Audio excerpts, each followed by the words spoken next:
Price Lord.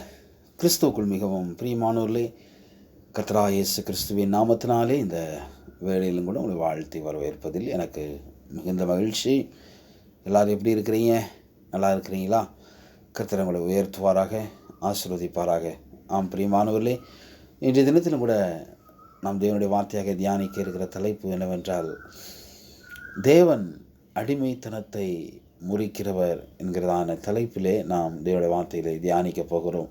முதலாவது ஒன்று நாம் புரிந்து கொள்ள வேண்டும், நாம் ஆராதிக்கிற தேவன் சுமை சுமத்துகிறவர் அல்ல, சுமைகளை நீக்கி விடுவிக்கிறவராக இருக்கிறார் என்பதை நாம் புரிந்து கொள்ள வேண்டும். முதலாவது தேவனை குறித்து நல்ல அறிவு, நம்முடைய தேவன் யார் என்பதை நாம் அறிந்து கொள்ள வேண்டும். தேவனை குறித்த தவறான அறிவு பயத்தையும் பாவத்தையும் வெறுமையையும் விரக்தியையும் மரணத்தையும் உங்களுக்குள் கொண்டு வரக்கூடியதாக இருக்கிறது. ஆகவே தான் வேதம் இப்படியாக சொல்கிறது, அவரை அறிகிற அறிவே நித்திய ஜீவன் என்று எழுதப்பட்டிருக்கிறது. ஆம் பிரியமானவர்களே, நம்முடைய தேவன் சுமை சுமத்துகிறவர் அல்ல. நம்முடைய தேவன் அவர் சுமையை நீக்குகிறவர். அவர் சொல்லுகிறார், வருத்தப்பட்டு பாரம் சுமக்கிறவர்களே, நீங்கள் எல்லாரும் என்னிடத்தில் வாருங்கள், நான் உங்களுக்கு இளைப்பாறுதல் தருவேன் என்று சொல்லுகிறார். கலாத்தியர் 5 அதிகாரம் 1 இப்படி சொல்லுகிறது, ஆனபடினாலே நீங்கள் மறுபடியும் அடிமைத்தனத்தின் நுகத்திற்குட்படாமல் கிறிஸ்து நமக்கு உண்டாக்க போகிற அல்ல, உண்டாக்கின சுயாதீன நிலைமையிலே நிலை கொண்டிருங்கள் என்று அப்போஸ்தலனாகிய பவுல் கலாத்திய சபைக்கு புத்தி சொல்கிறார். யாத்திராகமத்திலும் கூட பழைய ஏற்பாட்டில் வாசிக்கிறோம். 6 அதிகாரம் 7 உங்களை எனக்கு ஜனங்களாக சேர்த்து கொண்டு உங்களுக்கு தேவனாயிருப்பேன், உங்கள் மேல் எகிப்தியர் சுமத்தின சுமைகளை நீக்கி உங்களை விடுவிக்கிற உங்கள் தேவனாகிய கர்த்தர் நான் என்று நீ அறிய கடவாய் என்று வேதத்தில் வாசிக்கிறோம்.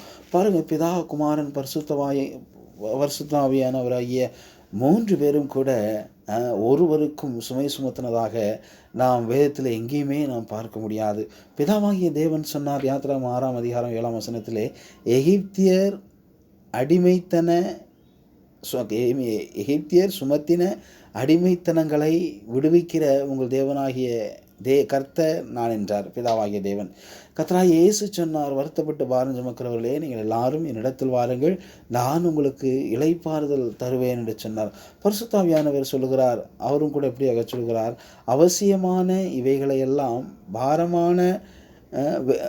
அவசியமானவைகளே அல்லாமல் பாரமான வேறொன்றையும் உங்கள் மேல் சுமத்தாதிருப்பது பரிசுத்த ஆவிக்கும் எங்களுக்கும் நலமாக கண்டது என்று சொல்லி பவுல் சொல்கிறார்.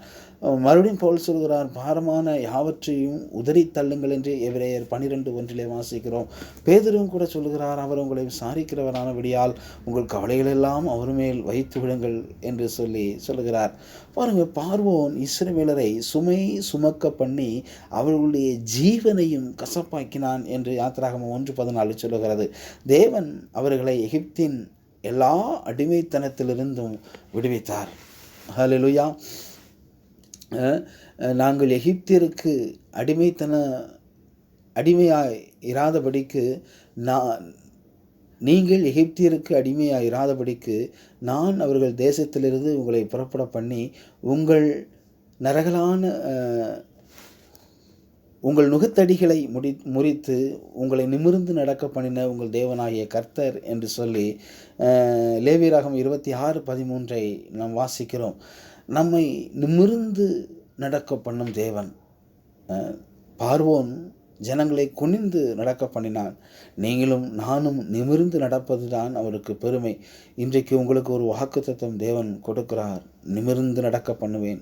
நீங்கள் எந்த இடத்திலெல்லாம் வெட்கம் அனுபவித்தீர்களோ, எங்கெங்கெல்லாம் துன்பத்தை அனுபவித்தீர்களோ, அந்த இடமெல்லாம் உங்களை இரட்டிப்பாய் உயர்த்த தேவன் வல்லவராய் இருக்கிறார். ஆமென் சொல்லுங்கள்.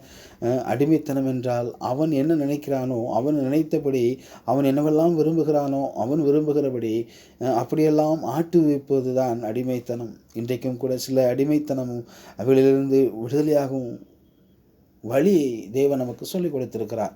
ஹல்லேலூயா. அது என்ன வழி? கிறிஸ்து நமக்கு உண்டாக்கின சுயாதீன நிலைமையிலே நிலை கொண்டிருங்கள். கிறிஸ்து நமக்கு சுயாதீன நிலைமையை உண்டாக்கி இருக்கிறார், அதிலே நிலை கொண்டிருங்கள் என்று வேதம் நமக்கு புத்தி சொல்கிறது. தேவன் நம்மை சகல அடிமைத்தனத்திலிருந்து விடுதலையாக்கியிருக்கிறார் என்று சொல்லி வேதத்திலே வாசிக்கிறோம்.